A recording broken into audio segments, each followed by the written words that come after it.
Welcome into Warchant TV. This is Ira Schofel, managing editor of Warchant.com, along with Gene Williams, the founder and administrator of Warchant.com.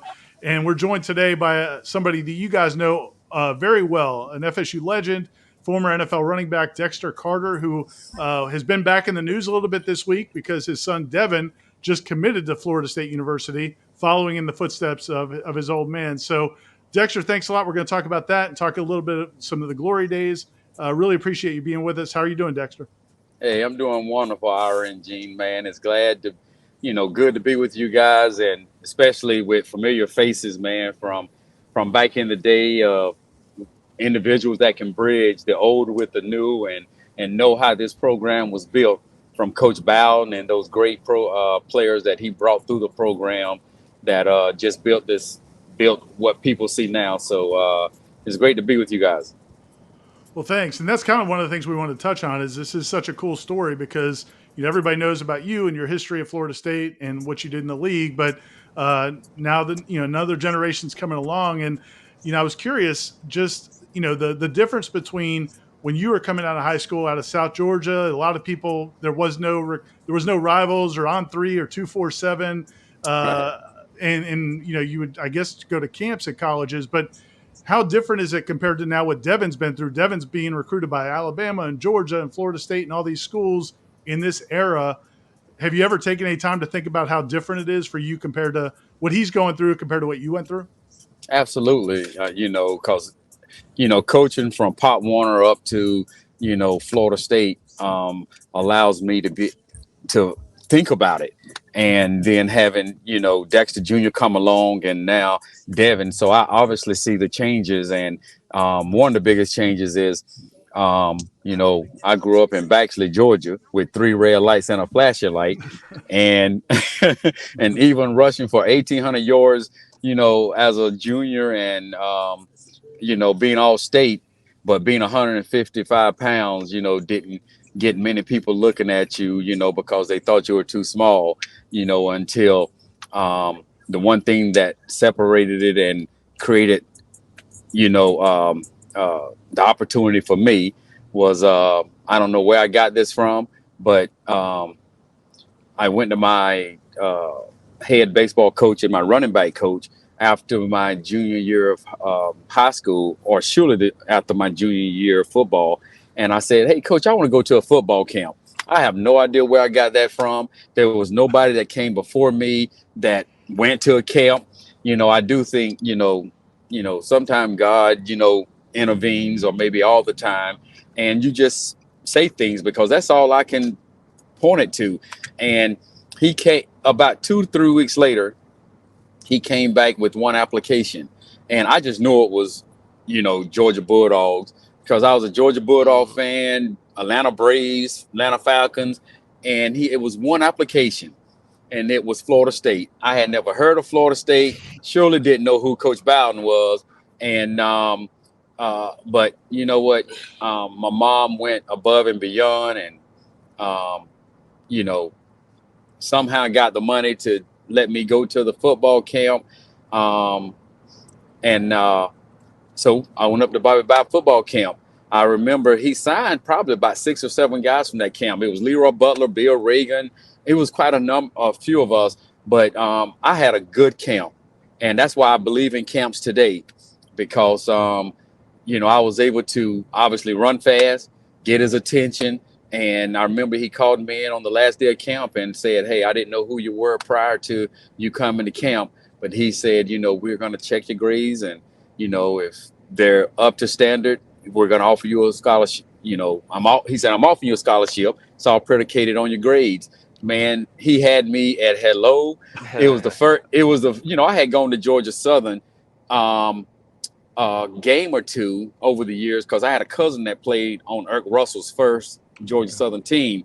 So I had done that. But as far as going to a campus like Florida State, never seen anything like that. And he had me at hello. So it didn't matter. I went back to, I was excited, went back to high school and ran for 1,600 plus yards my senior year. And, Florida, Alabama, they sent letters, but nobody really offered. But it didn't matter, because Florida State had me. and I didn't waver, didn't change my mind, and you know what? And that started my history with Florida State. Wow. Gene, you want Dex, to go ahead? yeah, Dexter, I want to ask you when Devin committed, and I noticed one of the first quotes he made when On3 had an interview with him, he mentioned Odo Hagen's holding him as a baby. Yes. I mean, what is? I mean, your team. It's crazy that your teammate that you played with, and you guys both left in 1989, and he's still coaching at Florida State. I mean, what does that mean to you? What does that mean to Devin to have Odell, who is Florida State? I mean, Bobby Bowden first, and then I think if you think of another coach or a player that just personifies the Noles, it's Coach Odell. Oh, no doubt about it. He's another one of those guys, directly, you know, uh, intertwined with the program, just like you guys, just from, you're from the news, area. He's from the on field, but it means a lot, one, because one, although he came in with the Deion Sanders and Sammy Smith class, I came in the year after, but he and I both got drafted the same year by the 49ers. So, we have that, and he's just always been a good dude to me, and we've always had a good friendship. When I think about Odell, I think about Dedrick Dodge. We had that relationship, man, that, has transcended times, and was fortunate enough to play then in the NFL together too, all three of us. But yeah, Odell, and then to be at Florida State, when I come back to coach. And yes, Devin is right. He definitely was held by Odell. As a baby, he was man, his first 2 years of life was there at Florida State. So Odell called me yesterday, and we were chatting about that. Because the kids mean a lot to him, and to see things come full circle, it is special, and it's one of those things where to have Devin have the opportunity meant a lot to me, because I know I love Florida State. Hey, 30 years later, 30 plus years, I feel the same about my university, whether my kids go there or not, but Devin selected to go there on his own, and that probably means more to me than anything. Did you kids today, like, they're so much more worldly because of social media, and just the world's so much smaller to some degree, and they have opportunities, and he's obviously had opportunities you didn't have. Did it take you a while when you got to Florida State as a kid from Baxley, Georgia, with 3 red lights? Did it take you a while, like when you went into Doak? Like, what was that like? Did it take you a while to adjust to how big college football was, or did You you know what? get into it Uh, right away? if you guys recall, when I came in, they threw number 30 on me because they expected, me to be redshirted. And 30 quickly turned into 13 because I quickly moved up the depth chart. I love, Victor Floyd. I love Keith Ross, but because from Pop Warner up, I knew the size challenge that I would have, but it never phased me, because I understood the ability God gave me, and I understood that I could run fast, and I knew that there wasn't any better competitor out there than me, and I wasn't afraid of contact. And so all I did is what I did to the day that I retired from the 49ers, and that was that I approached every day the same. I attacked it, didn't matter if it was on the field or off the field. You know, Nobody could ever question my effort and energy that I gave on the field. No matter how hot it was, no matter how tired I was, no matter whether I had 5 plays or 50 plays, my effort never changed. Everything, when it comes to people talking about finishing plays, I don't ever remember a play, and I don't think there's a teammate or a coach could ever say that my effort to finish never was at a standard up here. So, yeah. I hope that I answered your question. Yeah. And I guess I'm sure that carried over to your coaching. And I know, people remember you coached at Florida State, but you've also, like you said, coached at different levels. Coaching your own children. So is that kind of one of the driving forces through all your coaching? You know what it is, and if I could say something pertaining to that, because people learn in stages as they go. You can't learn if you're not around people who are smarter than you, and you keep getting exposed to things that you don't know. You know, it's kind of like teaching kids to learn something, you know, new, a new move, a new blocking technique. You know, they've got to strain and totally focus before they change a habit that they used to have, you know, before it becomes normal and become the new habit. And so when I came to Florida State to coach, I'm a better coach today. I'm a better player today. I wish I knew today what I knew then, what I knew today as a player and a coach, because when I was with the 49ers, I didn't learn from a conceptual perspective. I learned what I needed to do. And like, for example, if I ran a flat route, which I love the flat routes, I love the wheel routes, I had to know whether Jerry Rice was running a post, you know, or a curl, so I can know we would have great spacing. But I didn't really care what John Taylor was doing on the other side or the tight end was doing down the middle of the field. I'm gonna tell you when that started to change, and all of this helped me help Dexter Jr. and Devin and my youngest brother Jalen, and his younger brother Jalen. Now, you know, now Jimbo and I may not have seen eye to eye on a lot of things, you know, and part of it was, you know, I was the only offensive guy that Jimbo did not specifically have a hand in hiring. Right. You know, because Lawrence G8 for him at LSU, Coley G8 for him, right. Coach Trickett worked with him, you know, before, you know, and Coach Bowden, you know, I was his guy, right, you know, right. So you know, and I get it now that I realize that, you know, we all know now that, you know, Jimbo had other plans to become the dude. And I don't have a problem saying that publicly, because I don't blame the man for wanting to have high aspirations, but you don't, in my opinion, you don't do it at the expense of the guy that brought you in, who was, you know, hey, I'm gonna just say Bobby Bowden, you know. But in saying all of that, I did learn a lot from him. I'm a better coach today because of him. And I wish I'd have come in knowing what I knew then, but I am better because of it. And that's when I learned how to coach from a conceptual perspective. A player he doesn't have to, because I believe you can coach a running back. If I'm running a play on the left side of the line of scrimmage, my job, and the ball is supposed to go between the guard and tackle to the left side, my job is to teach that running back his point of attack and to understand what that side of the line is doing, you know, because guys miss blocks.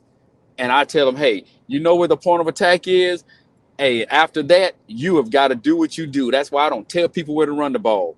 You know what I'm saying? Now I would teach it I would teach the whole thing, because that's how now as a coach I've learned to coach conceptually, and that's what I told Devin, or I taught Devin. We were running the passing tree when he was in elementary school. That's why wherever he went to school, I made sure I told them he can run. He can play inside, outside, on the ball, off the ball, motion, you know, whether it's a dig, whether it's out or comeback, you know, shallow cross, he can do it all. So I want him to be smart, to know all those things, so he could be more valuable to a team. Now, part of that I did learn from Jimbo. You know, I do credit everybody that I've worked with, and Jimbo was instrumental in that. You know, I mean, doesn't change the fact that, you know, because I had some issues with him, that I don't respect his X's and O's, his ability to recruit and all of that. You know, I just wish Coach Bowden would have had the opportunity to walk away the way he wanted to. Right. So Dexter, what is obviously coaching up Devin for a while? What does he do that reminds you of you? What are some things he's kind of, you know, he's been able to go? Obviously, he's a little bit bigger than you. No offense already, it seems like, if our numbers are right. So he's got that. He won't have that chip on his shoulder.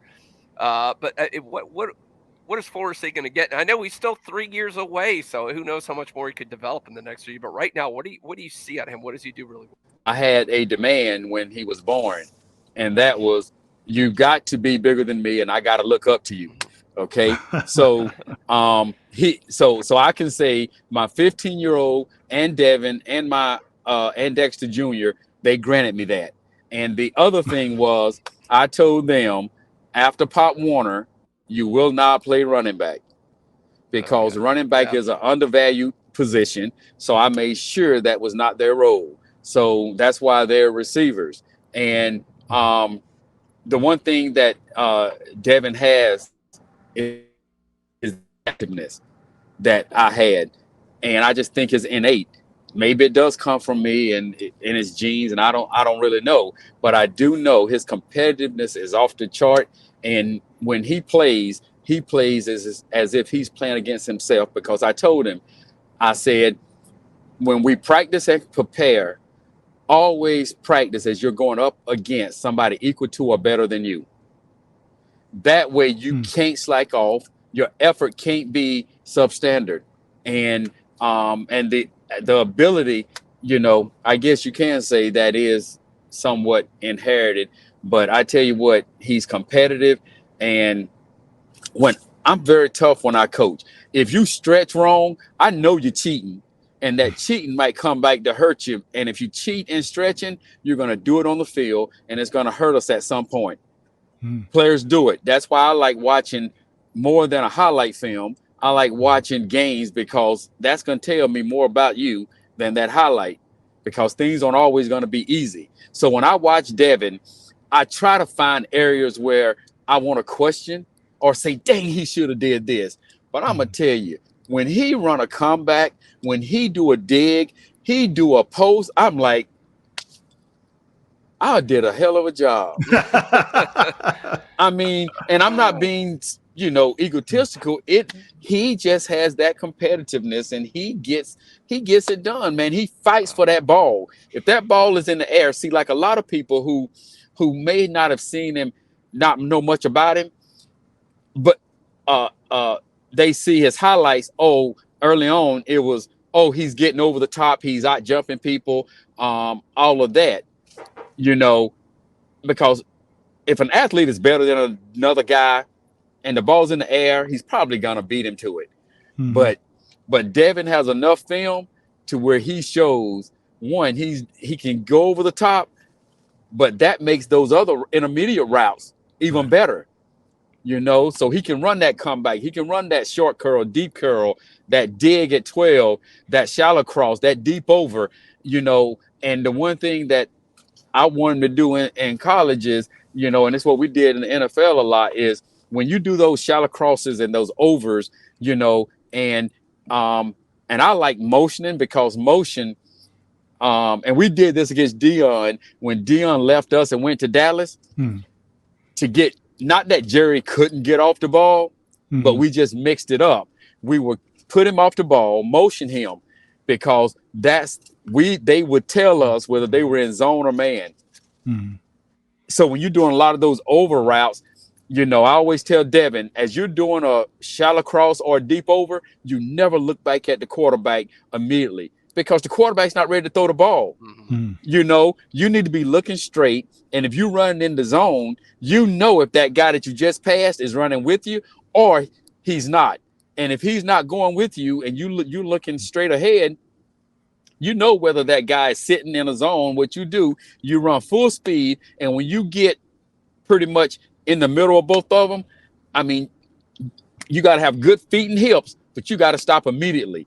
And then you get your head around to the quarterback, and the quarterback's doing the same thing. So he's anticipating it. So when you turn, that ball's already on the way, because if it's not, then that DB sees you stop and they're coming on it. So those are the kind of things that Devin has had an opportunity to listen to and see and work on. So, and that's what I don't want the college receiver coaches, to not. I want them to know he can do that, because the NFL is going to look for it. And I don't want him to lose 3 to 5 years of working on those things that he's already learned,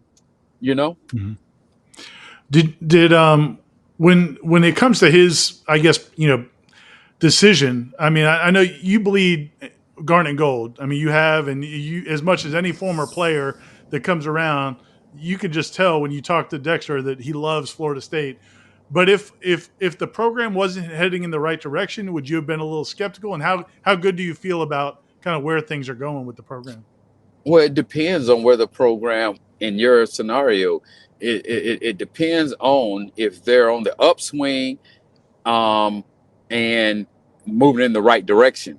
Right. Because I want Devin to be able to win. Now, it's one thing. Now, if Devin, you got to be at the right position to go into a school to be the anchor to make the difference.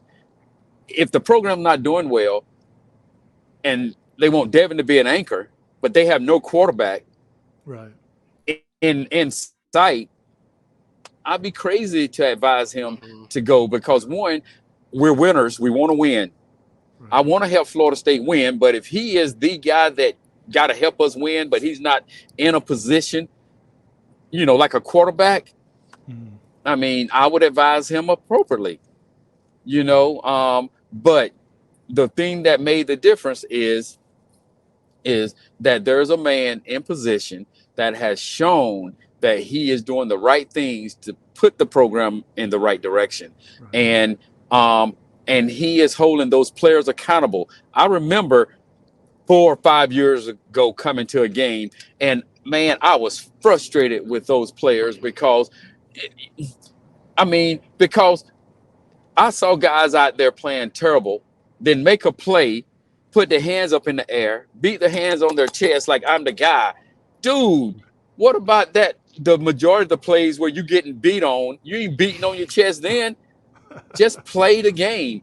And when Coach Norvell came in, he got those behaviors and individuals. I mean, he got them out of here.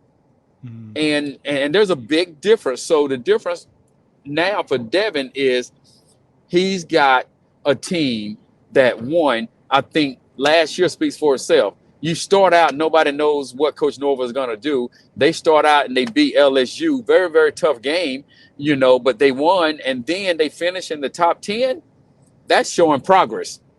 Yeah. And, that's all we want them to show is progress and being able to move forward. And because the no matter what school Devin goes to, there's got to be somebody there to develop him to go to the NFL. It is what it is.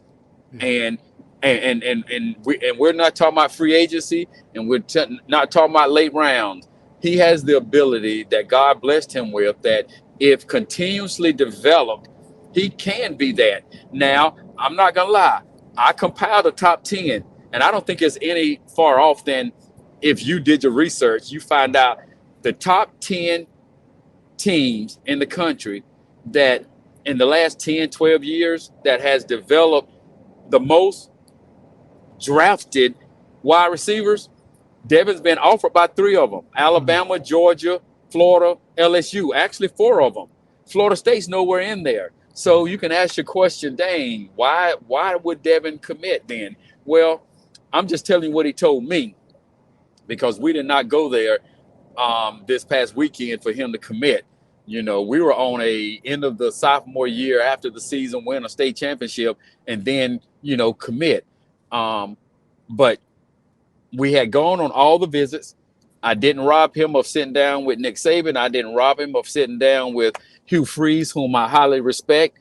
Of course, Kirby Smart, and I can go on. Everybody knows the offers that he's had, but I wanted to get that done because I know we're on borrowed time because he's committing next year. We didn't go to Tallahassee. He's been there many times, could have easily committed after the summer, but that wasn't part of the plan. And he's honest with me. He shares with me how he feels, but he felt like Coach Norvell, who has never let me down and talking to me, where he loves this program, but he is going to hold it accountable. And he knows that we're not where we should be, but there are steps to take to get there, and he has done it. And so he didn't change his MO when we talked this past weekend. Where I believe where Devin behavior changed and attitude changed was we got the same thing from Coach Norvell, but being able to be shown around Florida State like he never has before, because usually we come and he's just tagging along with dad and nobody's saying anything other than Coach Norvell. Other coaches are saying hello, but Dugan's really never sat down with him. And I don't know, maybe he was focused on 24, 25 guys, but I was feeling, dang, man, and I know he was offered as an athlete initially because Coach Woodson loved him. He loved him at safety, but I was like, man, Devin loves receiver. That's where he wants to play. I hope Coach Dugan starts showing him some attention, but he got that this weekend, and he just saw where the program was going, and he see the development of the receivers over the last year or two, and he believes he can come in, play, be developed, and make an impact.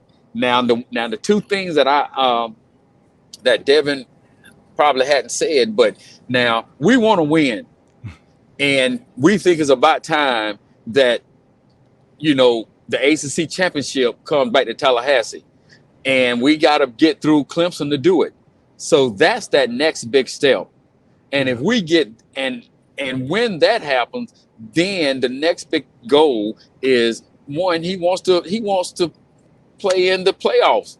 Right. I think, and I gotta assume he believes that because he didn't sit down and say this to me, but I know we've talked about it at other times that the playoffs got to be in the picture of wherever he plays. Sure. And man, I'm not gonna lie, big smile came on my face, but when he told me, but I was shocked. Right. I was shocked, but it didn't. But I was pleasantly surprised because I see what he see. I see it. I see Coach Norvell continuing to do it. And now Dugan's, I don't see any receivers that, maybe I don't know the young guys, but I know he's coached at South Florida. I know he's coached at Miami.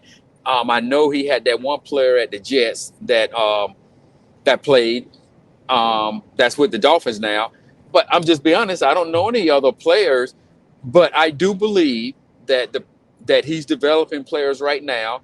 And I believe there's going to be some in the next few years that, because I can't blame him what happened prior to him, at Florida State.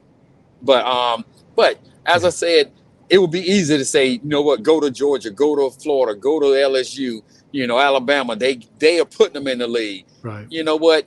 He didn't say this, but I think taking all this into consideration along with this weekend, I think that's when legacy comes into the picture. I think this is when maybe his dad, playing at Florida State came into the picture, because I've taught him so long that, son, this is about you. This is not about your dad.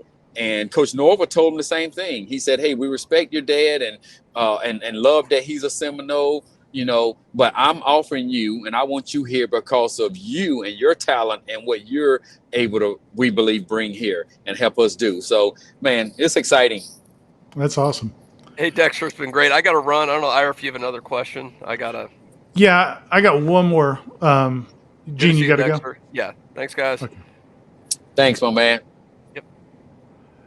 Last thing I got for you, Dexter, is so you and I have talked about a little bit in the past, Florida State and the Hall of Fame. When's it going to happen? What do we need to do to make it happen for Dexter Carter to get in the FSU Hall of Fame? You know what? I think, one, you need to identify who the people making the decision, because, over the recent years, I've become increasingly selfish, because at some point, maybe a lot of the people that's on the board is not, maybe they only see the 90s. A lot of people forget about those 80s. And if you weren't a consensus All-American, because I was an All-American, I was a Sporting News honorable mention All-American, but that ain't good enough. If they're looking for flashy stats, 5.1 and being part of a passing attack, then they're not going to see the value in.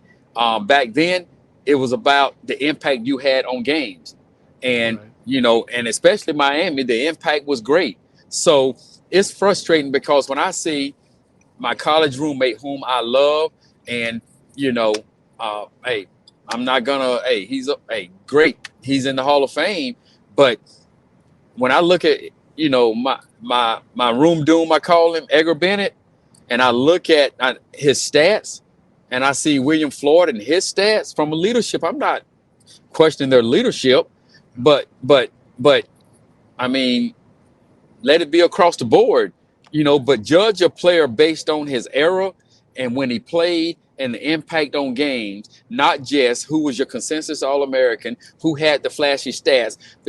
Because up until Warwick, you know, now just imagine if Sammy didn't have me to take 800 yards away from him my sophomore year, didn't take another, you know, 1,200 from him.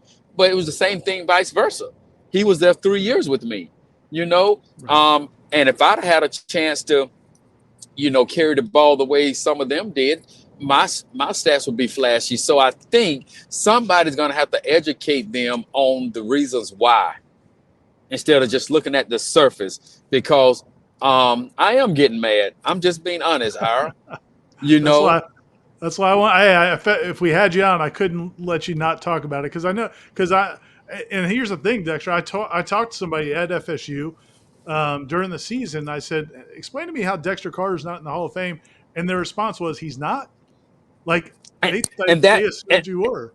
And that's what I get from everybody. And Coach Bowden, the year before he passed, again, Danielle brought it up to him, and he again thought I was already in there. And he wrote a letter. That was the same year Rick Stockstill got in. Because he had already written a letter for Rick, then he wrote one for me. And the reasons I was given was, oh, Rick, it was Rick's time this year. You're behind Rick. And I guess I dropped into a well. You know, and then I started to be told, oh, with us other guys, we've got to get in. And then since then and now, they're all guys that were behind me. So at what point, you know, I think until the max, the maximum number of voices outside starts to bring back a reflection more than just the stats, I don't think they're going to do it. And at some point, honestly, I'm going to just say the hell with it. Right. No, I hear you. Just, I didn't bring it up for you to get mad, but I do think we need to no, I'm not spreading the awareness and we need to put a little pressure on them. So maybe me and the guys at Warchant, we can try to put a little pressure on them. Okay, I appreciate it. Help it out. I appreciate that. And the last, I'm going to take 30 seconds to say this. Yeah. You know, and I still love my Seminoles. There's two things that could have happened that I could have just said, you know what, man, forget it. Because the first 3 years after coaching, I didn't come back. And, you know, and I just didn't make that effort to come back. One, I was coaching Dexter in high school, but that's more of a reason to come back because he started as a freshman on bowls, went to 4 straight state championship games. By the time his junior year came, he had, you know, you probably seen it, Wisconsin, TCU, Louisville, Auburn, North Carolina, Virginia, you know what I'm saying? All these offers. And then we did come back for the Miami game after that, during his junior year, because he specifically wanted to come back to the Miami Florida State game because, again, the legacy thing came up. Right. He didn't mention legacy, but he wanted to go to Florida State. And we came back, and Jimbo told him in the locker room after, he looked him in the eyes and told him, I'm going to get you here, I promise. He threw our promise on it. Wow. And you know what? So it's like Jimbo and I might have had, you know, all coaches have a little uncomfortableness because when it comes to meetings and coaching your players, you know, I mean, there are some timid moments in there, but you move on. But forget all about that. He specifically told Dexter Jr., I'm going to get you here, and never offered him. And Dexter mentally clocked out of these other offers because he was waiting for Florida State.